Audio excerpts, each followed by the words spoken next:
국민의힘을 우리는 오늘 민주당을 탈당하고자 떠나려고 합니다.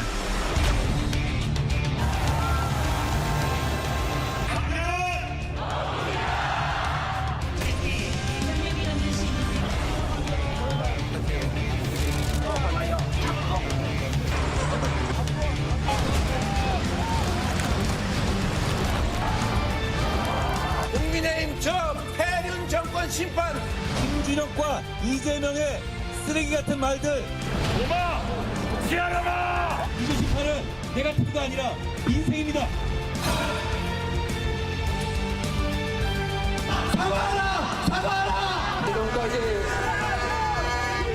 역대 최고치를 기록한 사전투표율 배경에 정치권이 촉각을 곤두세우고 있습니다.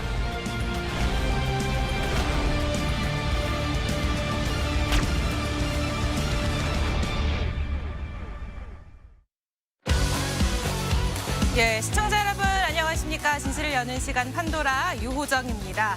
22대 총선 이제 이틀 앞으로 다가왔습니다. 역대 최고 사촌 투표율만 보더라도 이번 총선을 향한 유권자들의 뜨거운 관심을 느낄 수 있는데요. 이 후보들도 바로 내일 모레 이 원하는 성적표를 받기 위해서 사력을 다하고 있습니다. 지금쯤 모든 후보들이 한 번쯤은 떠올렸을 말, 끝날 때까지는 끝난 게 아니다, 이 말이 아닐까 싶은데요. 끝까지 정정당당한 경쟁을 기대하면서 오늘 총선 특집 판보라 1부는요. 특별하게 생방송으로 진행합니다. 스튜디오로 모신 세 분 소개하겠습니다. 전원책 변호사, 최재성 전 청와대 정무수석, 이택수 리얼미터 대표 세 분 모셨습니다. 환영합니다. 안녕하세요. 제가 변호사님 우연찮게 어제 동선을 어쩌다가 알게 됐는데 보수 거성 지원 유세 옵니다. 이런 글을 봤거든요. 또 현장 열기가 좀 뜨거웠습니까? 예, 지난번 선거 21대에는 제가 좀 지원 유세를 몇 군데 갔었는데 예. 이번 선거에서는 어제 한 번 이제 지원 유세를 좀 나갔습니다. 제가 정말 좋아하는 그 후보였기 때문에 나갔는데 아까 말씀하셨잖아요. 끝날 때까지 끝난 건 아니다. 그거 이 뉴욕 양키스의 요기 베라가 한 얘기입니다. 몰랐죠? 예. 이 요기 베라가 보수인데 10번이나 우승 반지를 끼웠던 보수에 늘 후배들에게 It ain't over till it's over. 예. 끝날 때까지는 끝난 게 아니다. 그래서 최선을 다하라. 지금 후보들 보면 그런 것 같아요. 나 이게 선거철만 오면 늘 생각나는 노래가 하나 있습니다. 세타령. 이 창당하고 깃발 만들고 당 만들잖아요. 예. 우리나라 정당 중에 역사 10년 넘어가는 거 없어요. 예. 그래서 다 이 7세들이야. 새가 날아든다 이러잖아요. 이 산으로 가면 무슨 새 이러고 저 산으로 예. 가면 무슨 새. 아니 생방송이죠? 예. 아 녹화를 안 해, 편집을 안 하는구나 이게. 아 미안합니다. 아니, 어떻든 현장에 가보니까 네. 과거 어떤 선거보다도 격렬해요.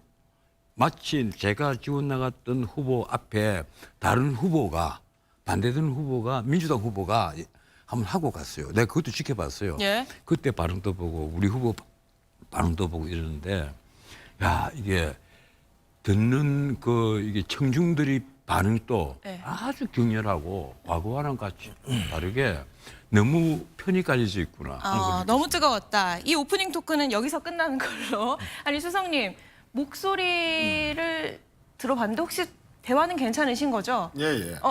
목소리 나오시네요. 어떻게 현장 유세 가니까 불세출의 사무총장 아직도 죽지 않았다 이런 게 느껴지시나요? 냉온탕을 왔다 갔다 하고 있습니다. 냉온탕. 네. 언제 냉탕이고 언제 온탕이에요? 남양주 같은 경우에는 옛날 제 지역구 아닙니까? 예. 그러니까 반겨주시는 분들, 손잡아주시는 분들, 사진 찍자 그러는 분들, 예. 아주 그냥 온기가 그냥 딱 느껴지는데 또 같은 남양주인데 제가 이제 최민희 후보 이제 지원을 주로 네. 하고 있거든요. 근데 부군 되시냐고 묻는 분도 있어요. 그러니까 이제 나중에 이렇게 이사 오신 분들 뭐 네. 이런 분들은 잘 모르시고 그래서 식었어요 그냥. 조금 식었다. 불세출의 사무총장 인기는 식어버렸어. 근데 목소리만 봐서는 아닌 것 같은데 어떻게 좀 후보로 다시 한번 진행하시죠. 예. 아니 대표님은 유세에는 나서지 않으시겠지만 이게 지금은 여론조사 공표 금지 기간이기 때문에 발표는 안 되지만 여론조사는 계속 진행이 되고 있기 때문에 바쁘시죠? 그렇죠. 정당 지지도하고 예. 또 개인 후보 지지도는 조사에서 발표를 못 하는데 대통령 국정수행 평가라든지 아니면 뭐 지난 선거 때 네. 여론조사 관련해서는 조사에서 발표할 수도 있고 예. 그래서 또 대통령 국정수행 평가는 선거조사는 아니지만 또 예측하는 데 굉장히 도움이 되는 지표이기 때문에 예. 지금 계속 조사를 하고는 있습니다. 그럼 이따가 이택수 대표님의 분석을 좀 귀 기울여서 네. 듣도록 하도록 하겠습니다. 그럼 세 분과 함께요. 저희 이 생방송으로 진행되는 이 판도라 1부 본격적으로 시작을 해보도록 하겠습니다. 저희가 이 총선을 얼마 앞두고 막판 변수를 하나씩 짚어보려고 하는데 먼저 투표율. 이 사전 투표율이 이번에 역대 최고를 기록을 했더라고요. 대표님, 네. 이 사전 투표율이 최고를 기록했다고 해서 제가 찾아보니까 이 전국 단위 선거에 사전 투표가 이 도입이 된 게 한 10년 전이더라고요. 근데 이렇게 높은 투표율을 기록한 거는 한 10년 정도 지났으니까 자리를 잡았기 때문에 그런 거다. 이렇게 봐야 됩니까? 아니면 뭐 그 이상의 정치적 의미가 있다. 이렇게 봐야 합니까? 첫 번째는 하나의 문화가 된 것 같습니다. 가서 인증샷을 뭐 찍기도 하고 예. 여러 가지 뭐 제약이 있긴 합니다만 어떤 문화가 된 것 같고요. 두 번째는 사전 투표에서 좀 승기를 잡은 정당이 또 이긴 경우가 많았기 때문에 그래서 원래 국민의힘 보수정당에서는 사전 투표에 대한 여러 음모설 때문에 과거에는 좀 주춤했었습니다만 지금은 사전 투표를 오히려 독려하는 한동훈 비대위원장도 뭐 그러지 않았습니까? 예. 뭐 그래서 지금은 이제 보수 진보를 떠나서 본투표 때 투표하는 것도 좋지만 사전 투표 때 미리 투표를 해서 승기를 좀 잡아보자, 초반 기세를 잡아보자 이런 취지에서 좀 자리 잡은 측면도 있는데 과거에 이제 이게 도입된 것이 말씀하신 대로 2014년 선거 때는 11.5%에 그쳤는데 이번에 31.3%에 가깝게 나온 거 보면은 3배 가까이 올랐네요. 굉장히 많이 올랐던 거였고요. 그 전에 부재자 투표 때는 사실 뭐 2%대 굉장히 적었던 왜냐하면 네. 사전 신고를 했던 뭐 절차들이 있었기 때문에 여러 가지 불편함이 있어서 낮았었는데 2014년부터 꾸준히 늘더니 급기야 이제 30%대에 이르게 된 것입니다. 그럼 본 투표율도 올라간다 이렇게 볼 수 있나요? 상관관계가 있나요? 지난번 이제 66.2%였는데 예. 지난번보다 오를지 아니면 오히려 조금 줄어들 가능성도 전망하는 전문가들이 있는데요. 예. 왜냐하면 본투표 때 할 분들이 미리 나와서 사전투표한 분들이 많다라는 것 때문에 뭐 지난번이랑 비슷하게 보는 분들도 계시고 늘어난다고 보는 분들도 예. 계시고 오히려 조금 줄어들 것이다라고 전망하는 분들도 계신데 예. 그거는 뚜껑을 열어봐야 될 것 같습니다. 뚜껑을 열어봐야 알겠다라고 말씀해 주셨는데 이 높은 사전 투표율을 놓고 여야가 저마다 우리한테 유리하다라고 해석을 내놓고 있더라고요. 두 분께 여쭤보는 게 의미가 있을지는 모르겠습니다만 굳이 따져보자면 어느 쪽에 더 유리하다고 보십니까? 뭐 전통적으로는 이제 민주당에 유리하는 걸로 예. 그리고 또 실질적으로 그렇게 분석이 돼 왔고요. 그래서 뭐 이번에도 그러지 않을까 싶고요. 우선 이제 사전 투표율이 높은 지역을 보면 주로 이제 호남 예. 거기가 이제 1, 2, 3등 하고 그 다음에 이제 떨어지는 지역 보면은 뭐 대구, 뭐 경북도 좀 떨어지고 그러다 보니까 아무래도 민주당에 좀 유리한 것이 나타나지 않나 싶습니다. 예.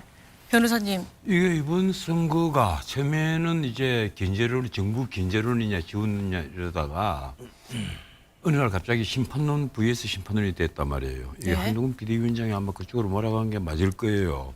그런데 가령 2조 심판론이라니까 나중에 이런 말이 나왔습니다. 무슨 소리냐. 이재명이가 범죄 많이 저지르고 재판받는 거 모르는 사람 없다. 조국이 지금 징역 2년 항소심에서 선고받은 거 모르는 사람 없다. 이런 2조 심판론 이게 엉터리다. 왜 네. 그런가 하면 그런 걸 아는데도 이렇게 지지율이 높다는 것은 국민들이 윤석열 정부에 대한 어떤 반감이 있기 때문이다. 그래서 프레임을 좀 바꿨습니다. 어떻게 바꾸는가 하면 심판론 vs 결집론. 보수도 다시 결집하자. 예, 예. 그래서 지금 뭐 어제 그저께부터 난리가 났잖아요. 예, 국민의힘 중진 의원들이 국회에서 기자회견하면서 제발 우리 좀 살려달라.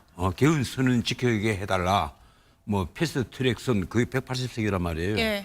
그거 안 되도록 좀 해달라. 그건 막판 결집을 위한 호소였다 이렇게 보면 이렇게 되나요? 하다 보니까 제가 이번에 그 사전투표에 대해서 뭘 받는가 하면 지금 가령 대선 그 사전투표율이 36.93%입니다. 예. 그리고 이 대선 그 사전 투표율에서 한 80% 정도가 그 다음 총선의 사전 투표율이더라 하는 이제 그 흐름이 있어요. 예. 그 이번에 그 80%를 계산하면 29.2%가 나온단 말이에요. 그런데 30.3%가 나왔잖아요. 한 1.5% 더 많이 나왔거든요. 1.5%포인트 더 많이 나왔는데 이 경우에 보수도 그만큼 지금 결집을 하고 있다. 하고 있다는 이제 그런 얘기를 해요. 아까 말씀하셨지만 대구 쪽에 이 투표율이 낮단 말이에요. 그건 이제 본투표까지 다 봐야 될 겁니다.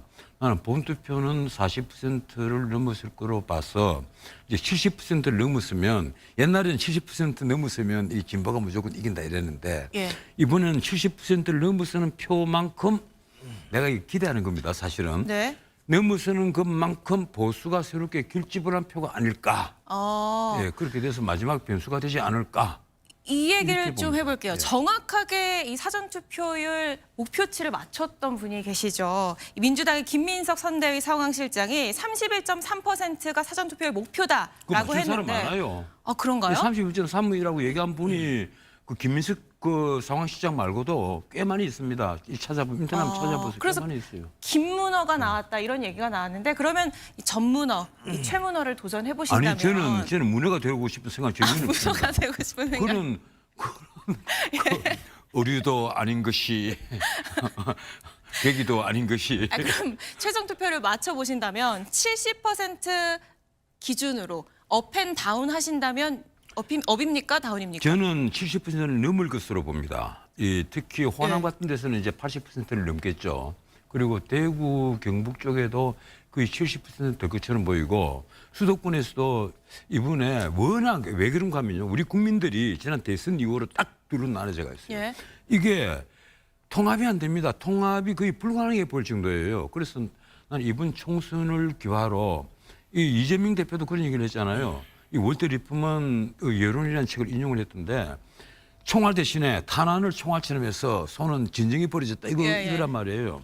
그래서 이런 게임이 한번 벌어지고 나면 국민들이 그만큼 또 융합도 하고 화해도 하게 됩니다. 그런데 70 몇 %요? 난 70한5%를 가지 않겠느냐. 75%. 예. 수석님, 70% 업입니까 다운입니까? 저는 70% 넘기는 저는 어렵다고 보고요. 어렵다 자, 보세요. 그럼 우리 70%를 기준으로 내기함 합시다.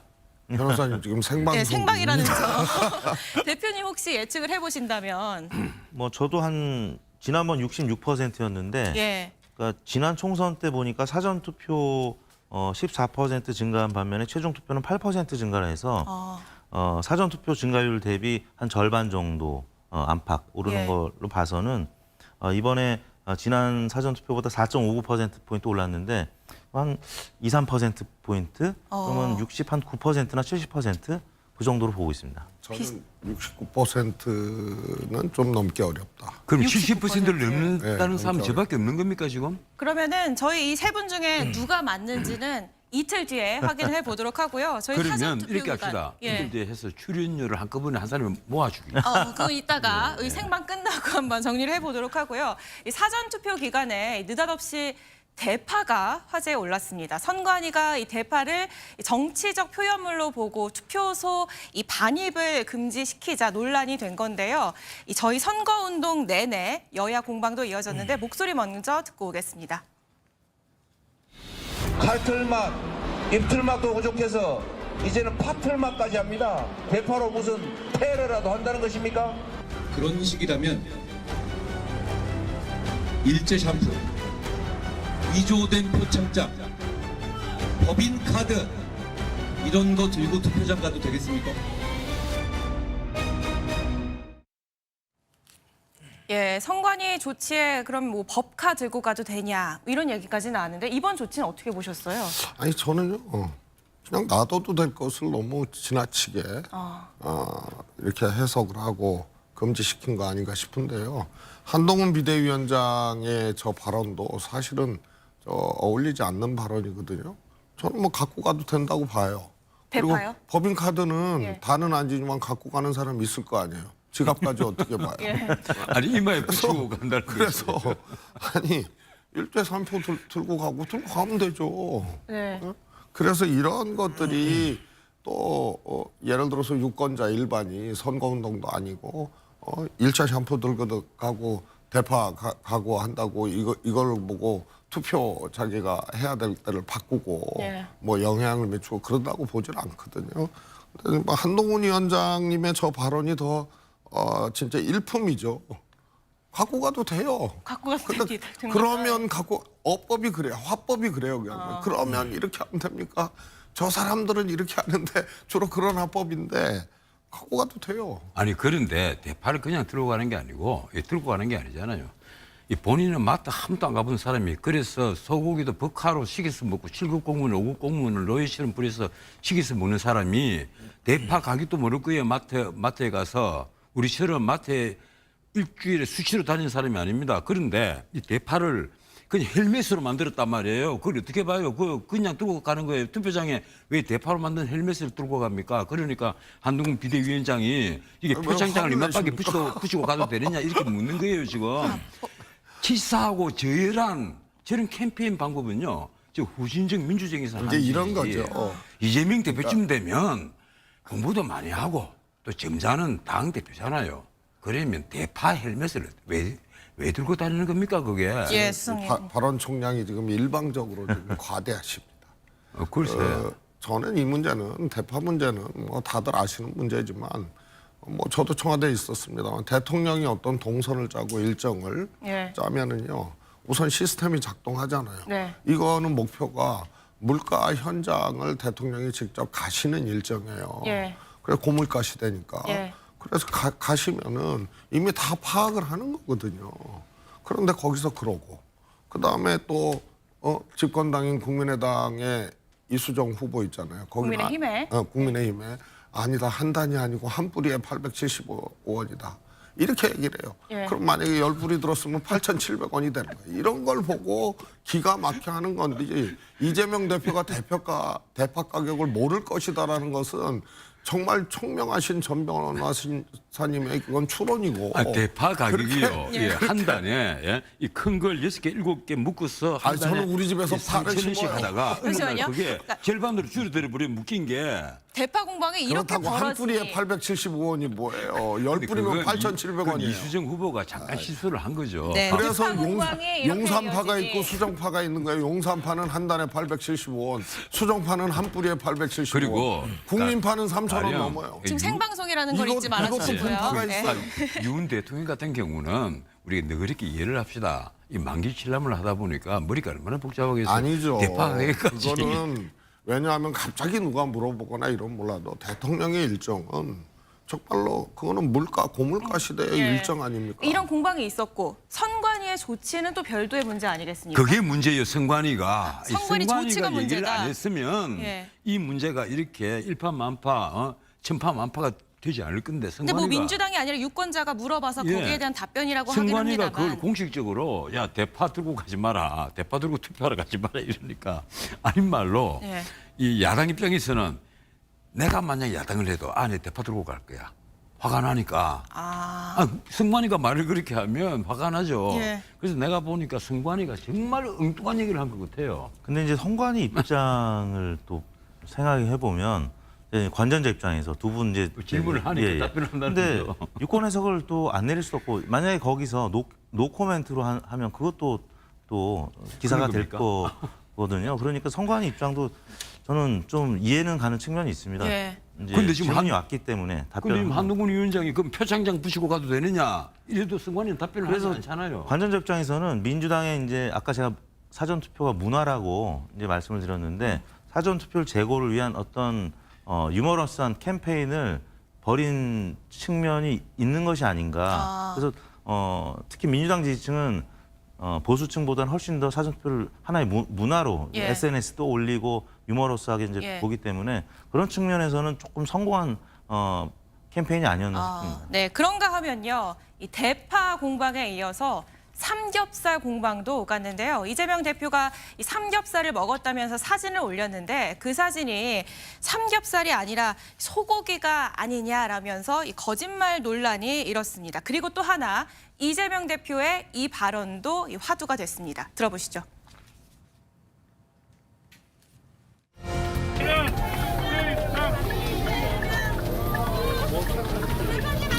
일하는 척 했네.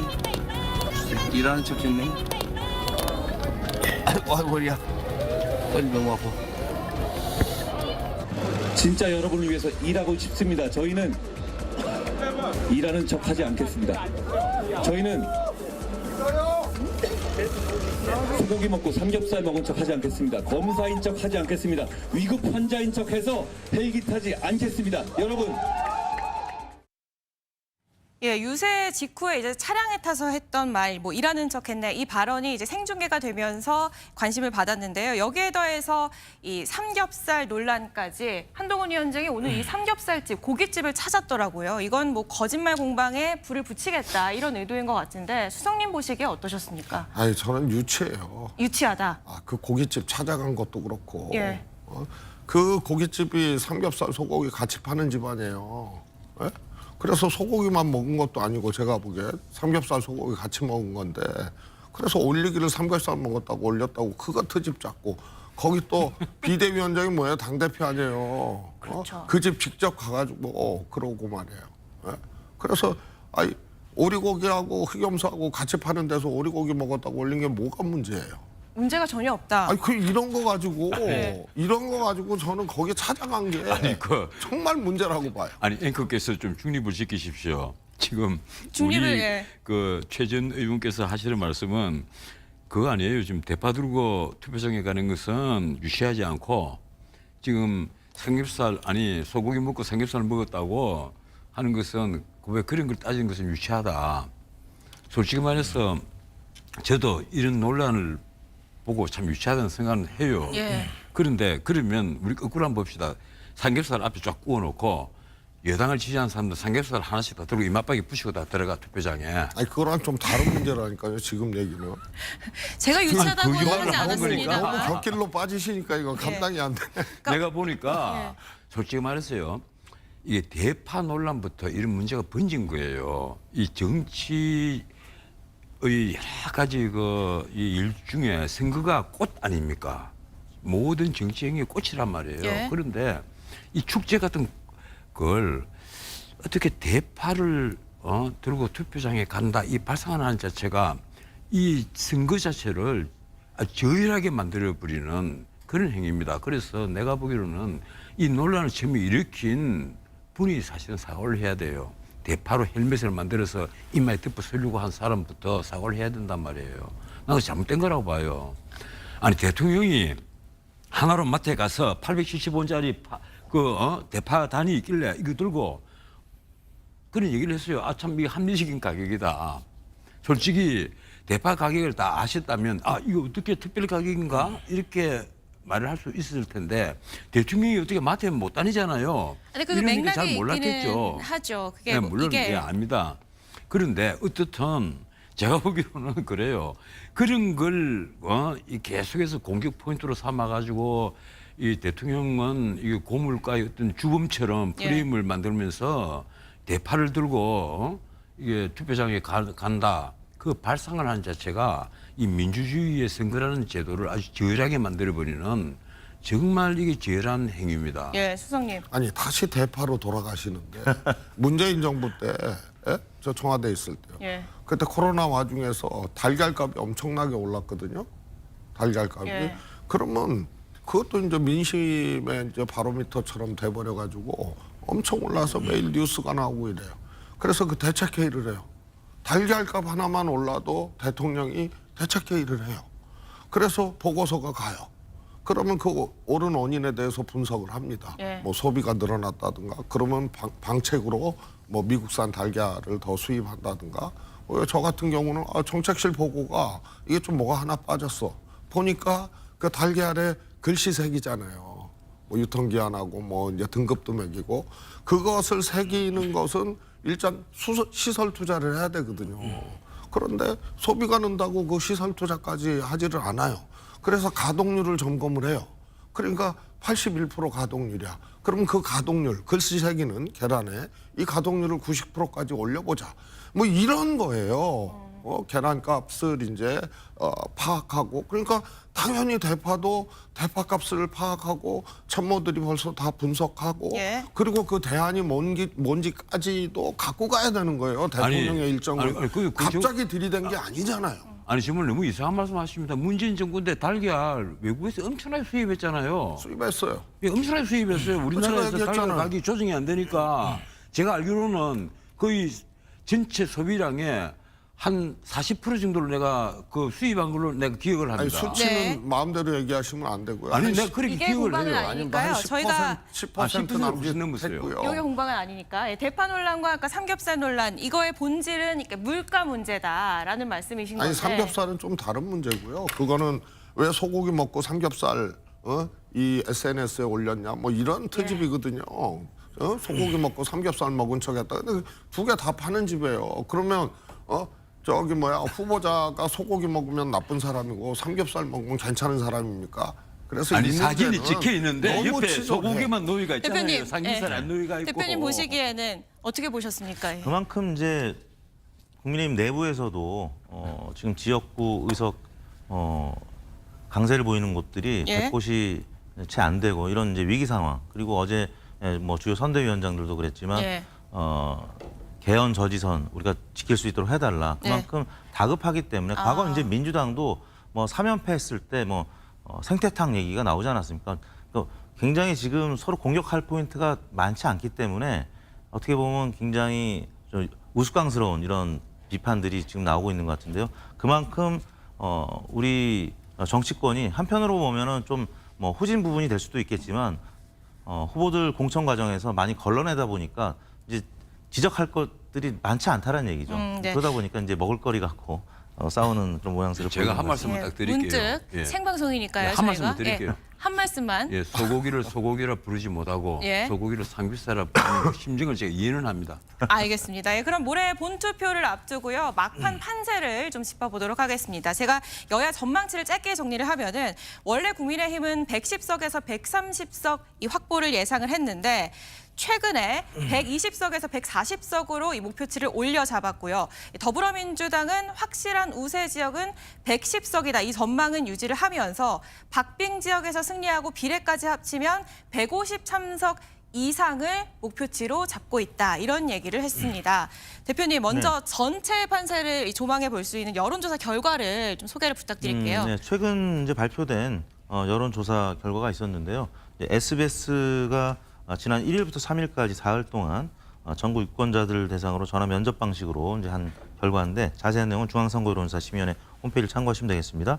민주당 지역구 후보를 뽑겠다는 사람이 43%, 그리고 국민의힘 후보를 뽑겠다는 사람이 39%로 오차 범위 내에서 4%포인트니까 오차 범위 내죠. 팽팽한 것으로 나타났고요. 지정당이 없거나 응답하지 않은 부동층은 9%였습니다.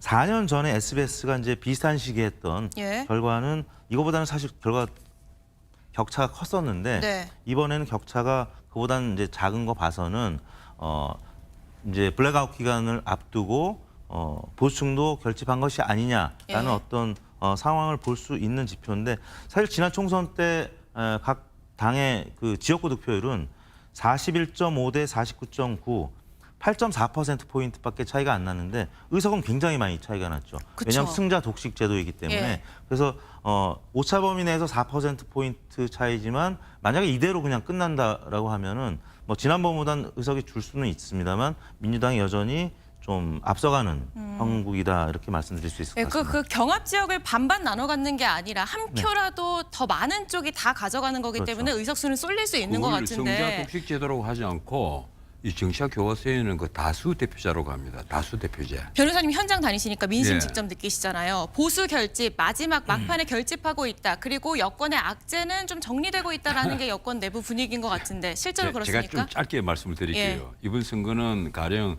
과거처럼 호남이 진보 좌파, 그리고 영남이 보수 우파, 뭐 이거 맞습니다. 그리고 낙동강 전세 좀 흔들리고 있다는 건 맞아요. 그런데 또 한편 우리 이 대표도 그 늘 말씀하시지만 이번 선거 돌아서 아주 두드러진 게 세대 간의 간극이다. 가령 60대, 70대 생각과 40, 50은 완전히 달라요. 40, 50이라고 부르는 게 35살부터 한 55살까지 진보 좌파입니다. 그리고 그 이상은 보수파예요. 예. 그리고 캐스팅 보트 역할을 누가 하느냐? 2030입니다. 2030의 한 절반 가까이 많게는 가장 제가 제 기억으로 가장 많이 나온 게 한 48%, 적게 나온 게 한 20% 가까이 되죠. 예. 네. 그렇게 돼서 그게 이제 무당파예요. 이 무당파가 캐스팅 보트를 쥐고 있단 말이에요. 이게 무서운 겁니다. 이 친구들은 생각하는 것이 정의로운 사회, 균등한 기회, 각인의 균등한 기회. 이틀 남았어요. 그 표가 어디로 갈 것 같습니까? 예, 그래서 다행히 예. 오늘 우리 리얼미터가 발표한 자료를 보니까 2030에서 지지도가 윤석열 대통령에 대한 지지율이 올랐습니다. 그래서 나는 2030이 보수 쪽으로 조금 도는구나. 그동안에 이제 기대를 6주 동안 너무 이제 많이 떨어졌었기 때문에 예. 약간 반등을 한 그런 것도 있죠. 네네.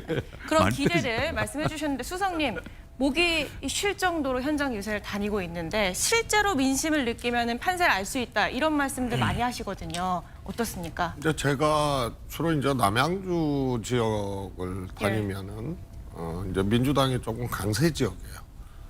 그래서 당연히 이제 민주당 지지가 뜨겁다 이런 것을 느낄 수가 있는데요. 분당갑은 사실은 그렇지 않은 지역 아니에요. 분당갑도 이광재 다녀오셨어요? 이광재 후보하고 안철수 후보하고 격전을 치르고 있는데요. 거기도 제가 보기에는 정권 심판론, 정권 견제론 이런 것들이 굉장히 강하게 관통하는 거 아닌가 싶어요. 예. 그래서 민주당이 약세 지역임에도 불구하고 이광재 후보가 상당히 선전하고 있는 그런 거 아닌가 싶고요. 지난번 4년 전 총선하고 이번 총선하고는 환경이 좀 다른 게 있습니다. 지난번에는 민주당이 여당이었거든요. 예. 그리고 코로나 팬데믹 과정이었어요. 그래서 여당이 조금 이렇게 뭐랄까 프리미엄을 누렸다 그래야 되나요? 예. 이런 것이 있었고요. 반면에 그때 야당이 조금 갈치자 행보하고 굉장히 조금 어려웠죠. 그래서 정당 지지율 격차는 총선 임박해서도 상당히 이렇게 났던 반면에 지금은 이제 이 자세가 바뀌었거든요. 예. 민주당이 야당이 됐어요. 그래서 쭉 이번 선거 과정에서 정당 지지율과 그다음에 정권 견제론이냐 지원론이냐 이것을 보면요. 민주당 같은 경우에는 정권 견제론이 굉장히 높은데 민주당 지지율은 한 10여 프로 차이가 예. 났어요. 정권 견제하고 예.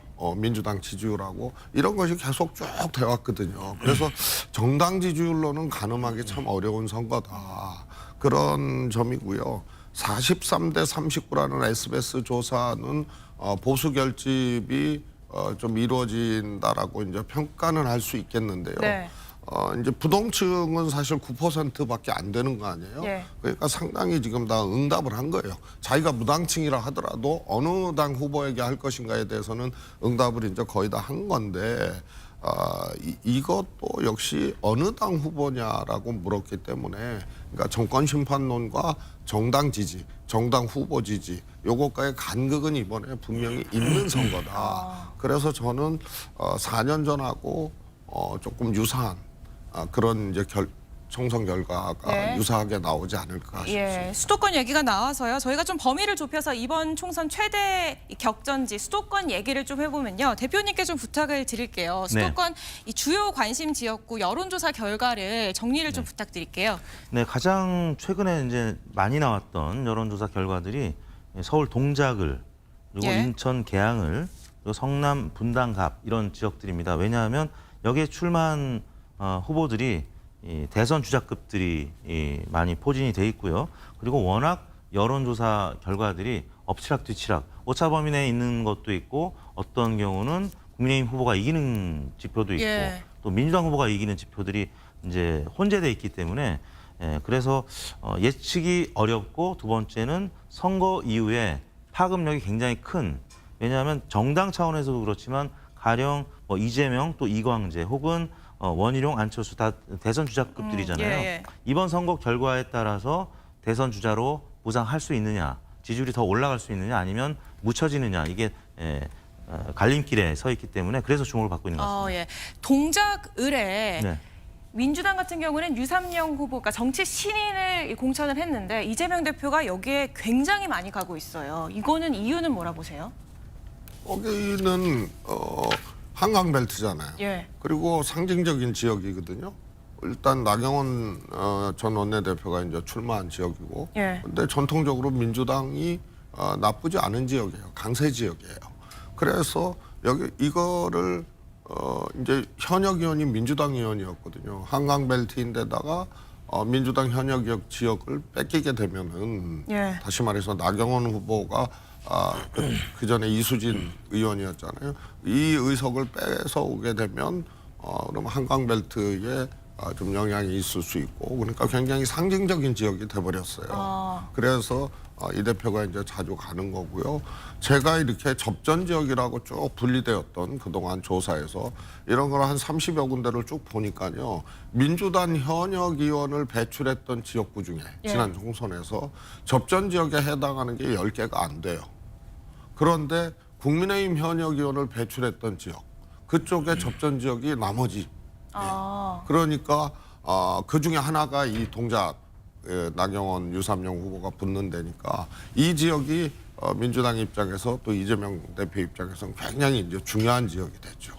어떻게 보세요? 이 동작을. 동작을 같은 경우에는 그 이 앞에 이수진이라는 그 서울중앙지법 판사 출신인데 영입을 했잖아요. 예. 그런데 이 이수진 의원이 나름대로는 그 친명 이 표시를 많이 해온 사람인데 어느 날 갑자기 그 동작에다가 자기는 속 빼고 전현희를 집어넣고 속 빼고 또 추미애를 집어넣고 이렇게 여론조사를 한단 말이에요. 예. 그것도 성남 이 기반인 여론조사 회사가 이러니까 이수진 그 의원이 발칵했죠. 문자 그대로 그 이틀 동안 밥을 못 먹었다는 거 아니에요. 그리고 자기가 그렇게 토로를 했을 정도니까 그리고 거기에 그 이 총경 출신인 유삼영 씨를 그 후보로 공천을 했으니까 지금 이틀이 멀다고 그 이재명 대표가 거기에 지원 뉴스를 계속 나왔습니다. 외국 가면 유삼영 씨를 지원을 해가지고 당선을 시켜야 된다. 예. 뭐 나경원 의원에 대한 어떤 적대감 때문에 그런 건 아닐 거예요. 그 자기 체면이 걸렸으니까 그렇게 된 건데 문제는 지금까지 나온 여론조사를 쭉 지켜보면 다행히 나경원 의원이 그 선두를 뺏기지 않았어요. 네네. 그래서 난 이런 지역은 난 큰 걱정을 하지 않습니다. 걱정 없다. 예, 걱정하지 않는데 오히려 이런 것보다는 지금 성동갑에서 임종석 대표를 주저앉혀버리고 전현희를 공천했잖아요. 예. 전현희 후보를. 그 전현희하고 윤희숙, 여전사 윤희숙하고 이제 한판 붙게 만들었단 말이에요. 거기가 우리 참 재미있는 싸움이 벌어졌어요. 그리고 또 아까 말씀드린 대로 이광재하고 또 안철수 그 두 분은 지금 정체성의 싸움이 아닙니다. 보수 진보의 싸움이 아니에요. 문자 그대로 인물과 인물이 싸움이 되어버렸어요. 네네. 이러니까 이 싸움은 보기보다는 마치 인기 투표 같아요. 그래서 보는 관전이 재미가 있어요. 야, 인기 투표 재밌다. 그럼 이 지역은 어때요? 부산 수영구. 여기 그게 지금 참 무소속. 문제입니다. 예. 이 장예찬이라는 그 그래도 대통령에게 본인이 먼저 그런 얘기하잖아요. 나는 대통령의 첫 번째 참모다. 예. 이런 얘기를 한단 말이에요. 그러면서 눈물까지 흘리면서 무소속으로 출마했는데 사실 논란이 된 과거의 발언을 보면 문제는 있어요. 예. 그러면 이번에 그렇게 해서 공천이 취소가 됐으면 나 사진동을 공부하겠다. 아직 나이가 있잖아요. 그럼 그렇게 해서 본인이 다음 기회를 가지려고 했으면 대중들이 참 그 아쉬움을 같이 함께 간직을 해서 4년들을 기약을 할 수 있을 건데 이 끝까지 싸우겠다 이래 버리니까 지금 정연우 후보가 그 동아일보 기자 출신인 정연우 후보가 같이 공천을 받았는데 이게 참 재밌게 돼버린 거예요. 삼파진이 돼버렸거든요. 예, 국민의힘 전영훈 후보가 무소속 장해찬 후보에게 선대위원장 맡아달라라고 공식 제안했는데 장 후보는 거절했죠. 단일화 나는 입장을 굽히지 않고 있습니다. 그러니까 어떤 뭐 조건 없이 원하는 대로 다 해서 단일화 한번 해보자. 어떻게 될 것 같습니까? 안 하면 끝까지 간다 이랬는데 결국은 하지 않으면 난 장예찬 후보가 나중에 최종적인 승자가 되기는 좀 어렵지 않을까. 그렇다면 본인이 지금 대승적인 결단을 해야 되는데 이제 시간이 하루밖에 없습니다. 네. 그 하루 지나도 내일 슬쩍 사퇴를 한다 하더라도 투표소에 붙이는 것밖에 없어요. 네. 본인이 이렇게 사퇴했습니다. 그거 표지 붙이는 것밖에 없단 말이에요. 그래서 사실 단일화 효과도 거의 아마 없을 겁니다. 그래서 제가 보기로는 단일화 기회도 이미 놓친 것으로 보이고 이제는 삼파전에서 최종적인 승자가 누가 될까? 과연 민주당 후보가 수용해서 참 이기 힘든 지역인데 이게 여당표가 나누어짐으로 해서 이게는 불상사가 만약에 벌어진다면 나중에 이 사건은요 두고 논란이 될 겁니다. 자, 관전하지 마시고 예측을 해보신다면 어떻게 예. 결과 나오실 것 같아요? 나올 것 같나요? 예측을 하라고요. 예측, 예. 제 속마음을 생방입니다. 얘기할까요? 제 속마음을 예. 뭐 정연욱이라도 당신이 됐으면 저는 좋겠어요. 이 희망 사항이고 지금 현 상태대로 가면 예. 민주당이 이길 판이에요. 이러니까 내가 화가 나는 거죠. 화가 나신다 우선은요. 말씀하셨어요. 아니, 그건 뭐 말씀을 하셨으니까 그렇고요. 수영부의 경우에는 저는 장해찬 뭐 단일화 뭐 이런 건 말도 안 되고 또 이틀 전에 선대위원장 맡아달라고 하는 후보도 정말 웃기는 거고 그래서 이거는 그냥 가는 거거든요. 예. 가는데 저는 선거 후에 총선 후에 이것이 굉장한 좀 뭐랄까요 충돌의 불씨가 된다고 봐요. 장해찬 후보 같은 경우는 패배하더라도 민주당 후보가 지금 이기는 거 아니에요. 3자 구도에서는 패배한다 하더라도 대통령이나 여기서 어떻게든 좀 챙기지 않을까 이런 생각이 들어요. 그렇게 되면 이게 이 지역에 장해찬 후보가 공천 박탈되고 무소속으로 나와가지고 민주당에게 의석을 뺏기게 되고 헌납한 경우가 되는데 네. 이걸 대통령이 챙겼다? 그러면은 이게 여권 분열에 또 이게 불씨가 되는 거예요. 그래서 저는 주목할 만한 지금 뭐 승패를 떠나서 총선 후에 이게 또 그런 새로운 또 불씨가 되지 않을까 싶고요. 승패를 예측해 보신다면요? 당연히 3자 구도에서는 조사 나온 것도 그렇고 민주당이 이길 수밖에 없는 거죠. 1위를 달리고 있죠. 그래서 뭐 30% 후반대 그다음에 20% 중반 뭐 이렇게 나오는 거 아니에요? 그래서 이거는 그냥 흔히 얘기하면 여권 분열 구도 속에서 민주당 승리가 그거는 확실시 되는 것이라고 보고요. 분당갑도 굉장히 좀 총선 이후에 좀 예측건데 좀 유의미한 그런 지역이 되지 않을까. 예. 예를 들어서 이광재 후보가 민주당 험지인 분당갑에서 이겼다. 그것도 안철수 후보를 이겼다. 그러면은 졸지에 당대권 후보로 떠오르게 되는 거예요. 안철수 후보가 만약에 이겼다 그러면은 최소한 당권 후보가 될 수 있는 그런 또 이제 하나의 이제 전기가 되는 거거든요. 그래서 이거는 총선 결과도 굉장히 궁금한 격전지지만 저는 뭐 개인적으로는 적극 투표층을 굉장히 주시해서 봤는데 이광재 후보가 선거 초반에 분당구에 출사표를 던지고 선거 초반에 지는 여론조사 결과에도 적극 투표층에서는 거의 동률이 나왔어요. 그런데 이기는 조사들이 이제 막 나오기 시작했거든요. 예. 이제 총선에 임박하면서. 그래서 이 추세가 너무 좋아서 이광재 후보가 저는 이길 수 있다고 보는데요. 우선 이제 안철수 후보는 지지율 상승 여력이 없었어요.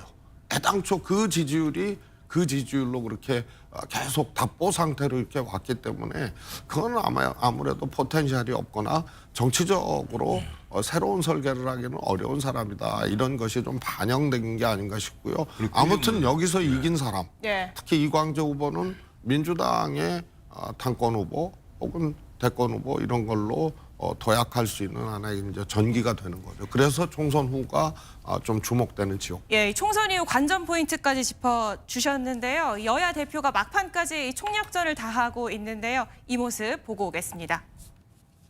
범죄자들이 민심을 무시하고 있습니다. 독재가 무엇입니까? 독재가 뭡니까? 민심을 듣지 않고 정치하는 게 독재입니다. 저 범죄 혐의자들이 독재를 하는 것을 바로 이곳에로부터 막아주셔야 합니다. 이재명 대표는 늘 입만 열면 거짓말입니다. 그렇지 않습니까? 아니 왜 굳이 삼겹살을 안 먹고 삼겹살 먹은 척 합니까? 야단을 쳐도 말이 안 되면 회초리를 들어야 합니다. 회초리를 들어서 안 되면 권력을 뺏어야 합니다. 화한단이 5,000원 하는지 700원 하는지 모를 수 있습니다. 모르면은 몰라서 죄송합니다. 이렇게 해야 맞지 않습니까? 그런데 미안하다는 말 들어보셨습니까?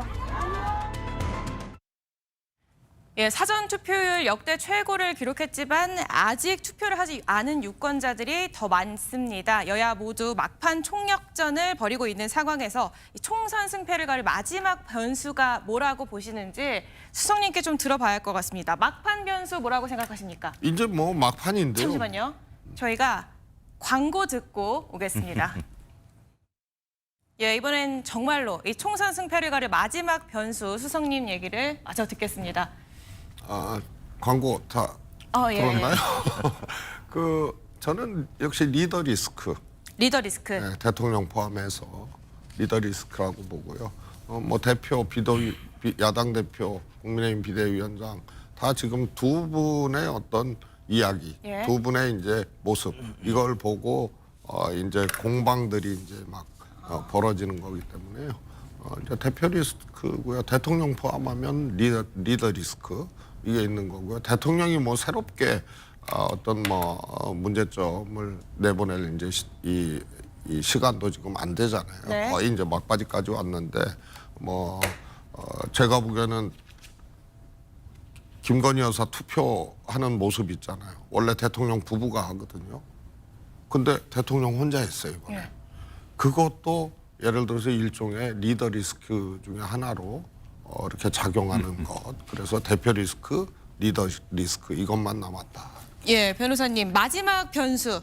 뭐 그런 식으로 따지면 그 리스크가 얼마나 많겠어요. 당장 그 날이 바뀌어서 선거 바로 전날인 9일 서울중앙지법의 형사재판을 받으러 이재명이 갈 것이냐 안 갈 것이냐. 그게 아마 온 국민의 관심이 쏠릴 겁니다. 제가 보기로는 이런 이상한 선거가 어떻게 벌어질 수 있느냐. 문명국에서 징역을 2년을 선고받고 3년 선고받은 사람들이 정당을 만들고 또 심지어 감옥 안에 있는 사람들이 또 정당을 만들고 그리고 방금 7가지 어떤 범죄 혐의, 그 총 혐의는 10개예요. 이런 걸로 재판을 받고 있는 당대표가 자기 기준에 맞춰서 다 공천한 것도 아니에요. 마음대로 사당화를 시켜버렸단 말이에요. 그런 이상한 그 공천 제도가 만약에 외국에서 벌어졌다면 이게 사법심사가 안 될 것이냐? 나 된다고 봐요. 당연히 수사 대상이 됐을 것이다. 그런데 뭐 어떻든 이번 선거는 대통령에 대한 중간 평가니까 첫 번째는 민생입니다. 근데 고금리, 고환율, 고금리 다 아시다시피 삼고 현상은 뭐 윤 대통령 잘못은 아니지만 이 정부의 책임이에요. 어떻든 고물가는요. 대표적인 게 고물가거든요. 그래서 지금 대파 논란도 벌어진 것인데 더 큰 문제는 지금 사실은 불통이라는 문제입니다. 그게 오만함으로 비친단 말이에요. 이 도구 스피킹을 중단해버리고 기자회견을 취임 후에 한 번밖에 하지 않으면서 윤 대통령이 너무 소통을 안 한다 하는 것이 우리 국민들의 그 관점이에요. 그래서 지금 의정 갈등이 벌어진 것도 나는 그것 때문에 벌어진 게 아니냐. 이 충분히 이게 의견을 수렴하고 해야 될 문제를 어느 날 윤 대통령이 터뜨려 버렸단 말이에요. 그런데 지금 이제 하루 딱 남았습니다. 오늘 나온 뉴스는 이거 뭐 연기할 수도 있다. 의견을 들어서 앞으로 이걸 2,000명 증문하는 것을 충분히 바꿀 수도 있다. 이런 얘기가 이 박민식 보건복지부 2차관 입에서 나왔는데 모르겠습니다. 대통령실에서는 또 어떻게 나올지는 모르겠습니다만 내일 하루 윤 대통령이 어떤 반응을 보일지에 따라서 나는 이게 선거에 큰 영향을 미치리라고 봐요. 또 하나 마지막 선거에 영향을 미칠 게 흔히 말하는 공영훈, 양문석, 김준혁 이게 야당 후보 중에 3리스크. 지금 부각된 게 세 사람입니다. 하나는 사기대출, 하나는 부동산을 편법으로 상속을 정리를 시키는데 그 내막을 다 알고 이 땅을 매입한 거예요. 35개짜리 땅을. 또 하나는 막말 리스크, 부동산 이슈. 막말 리스크예요. 이 세 개가 과연 유권자들에게 어떻게 보일 것인가. 이게 나는 마지막 선거를 좌우할 것이라고 봅니다. 네, 대표님. 뭐 이제 24시간하고 조금 더 남았습니다. 공식선거 운동 기간이. 그래서 마지막 변수가 그다지 많을 것 같지는 않고요. 뭐 남은 거라고는 뭐 날씨 정도. 날씨요? 네. 근데 날씨 전문가가 이제 통계를 냈는데요. 비가 오면은 평균 53%의 투표율이었고요. 비가 안 온 때는 평균 61%. 무려 8%포인트나 차이가 나요. 근데 이번 주 수요일 날은 비가 안 온답니다. 그래서 투표율이 높을 거라고 이제 전망했던 하나의 요인 중에 하나였고요. 그 외에는 뭐 사실 말실수라든지 아니면 근데 말실수는 워낙 지금 조심들 하고 계시니까 돌발 사고 하루 정도 남은 시간에 뭐 그다지 큰 변수는 없지 않을까. 저는 그렇게 보고 있습니다. 이렇게 생방송으로 진행한 총선 특집 판도라 1부 이 세 분과는 여기서 인사드리고요. 저희는 2부 판보라로 넘어가겠습니다. 함께해 주신 세 분 고맙습니다.